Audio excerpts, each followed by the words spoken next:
Assalamualaikum warahmatullahi wabarakatuh. Bismillahirrahmanirrahim. Alhamdulillahirabbil alamin. Wassalatu wassalamu ala asyrafil anbiya'i wal mursalin sayyidina wa maulana Muhammadin wa ala alihi wa sahbihi ajma'in, amma ba'du. Para pemirsa dan sahabat-sahabat semua yang mudah-mudahan selalu diberkahi oleh Allah Subhanahu wa ta'ala. Alhamdulillah, sekarang kita bertemu lagi. Kita akan membahas tentang shaf perempuan. Pernah ada kasus seorang perempuan, dia sholat berada di tengah-tengah shaf laki-laki. Apakah seperti itu membatalkan sholatnya atau yang bagaimana?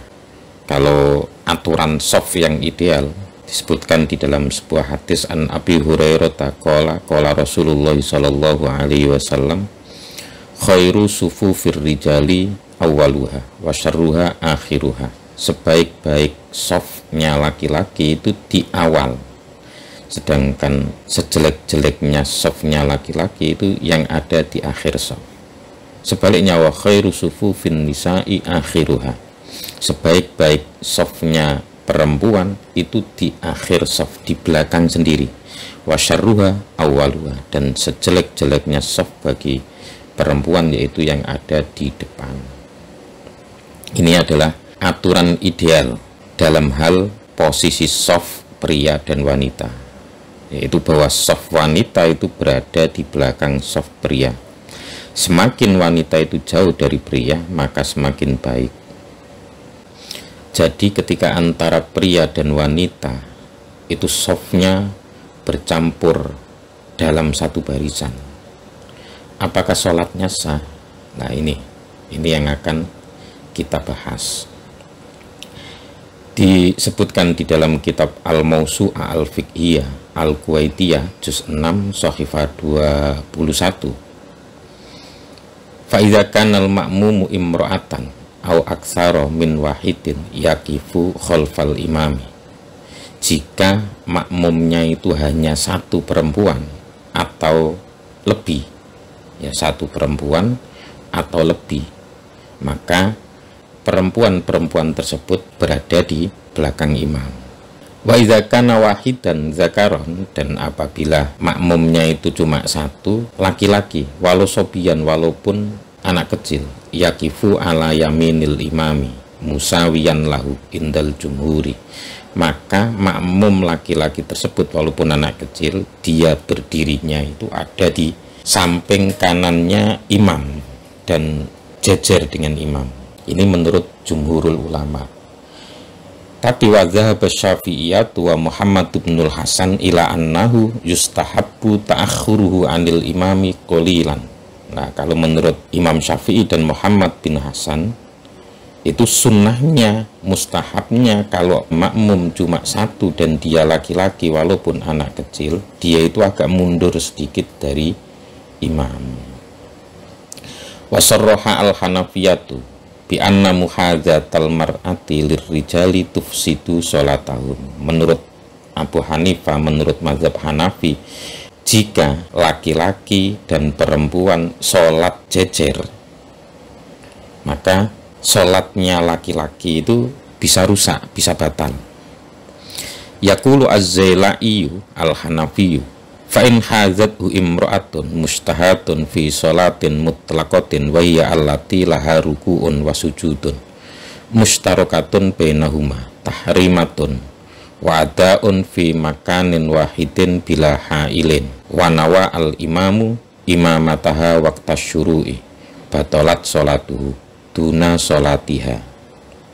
Jadi menurut Az-Zailai, ini mazhab Hanafi, kalau seorang perempuan itu sholat dan posisi shafnya ini sejajar dengan pria, padahal perempuan tersebut itu bisa ngeneng, bisa nom lah.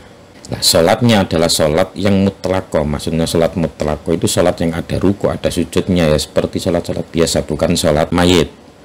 Kemudian laki-laki dan perempuan tersebut itu sholatnya hanya berdua di tempat yang satu tanpa penghalang. Kemudian imamnya niat ngimami perempuan tersebut ketika mau melakukan sholat, maka sholatnya imam itu batal. Di hadisi akhiruhunna min haitsu akharahunallahu wa huwa al-mukhatabu bihi dunaha. Yang diomongi akhiruhunna min haitsu akharahunallah ini adalah imam. Tadi harusnya perempuan itu dia berada di belakang, kemudian kok ditaruh sejajar dengan imam. Nah, maka ini yang batal adalah sholatnya imam, bukan sholatnya perempuan tersebut.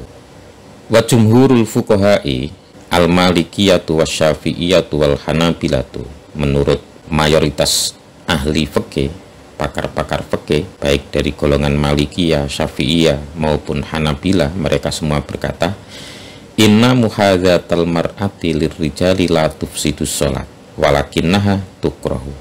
Posisi soft sholat laki-laki dan perempuan jika berjajar tidak sampai merusak sholat, tapi makruh begitu saja. Falau waqafat fi shaffir rijali lam tabtul sholatu man yaliha wala man khalfaha wala man amamaha wala sholatuha kama law waqafat fi ghairi sholati.